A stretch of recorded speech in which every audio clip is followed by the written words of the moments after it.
Hey coders, welcome to the LearNowx Python set tutorial, where we will understand what Python set is and how to create sets in Python. A set is an unordered collection of unique elements.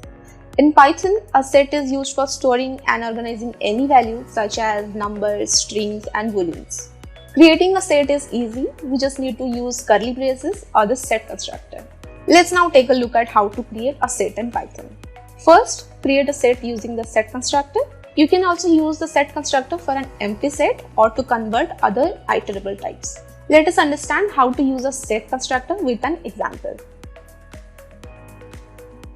The output is empty set. Second, create a set with elements using set constructor. The output is fruit set, banana, orange, apple. The set can also contain multiple data types, strings, numbers, or booleans.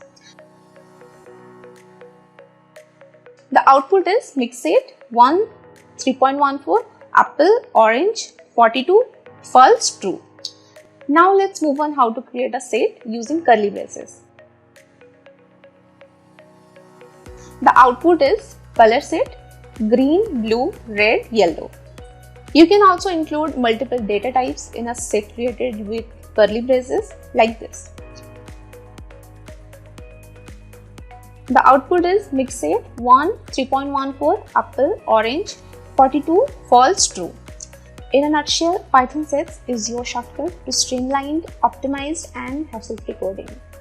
Embrace the power of sets in your Python journey and enroll in the LearNowx Python course to gain a deep understanding of basic to advanced Python concepts.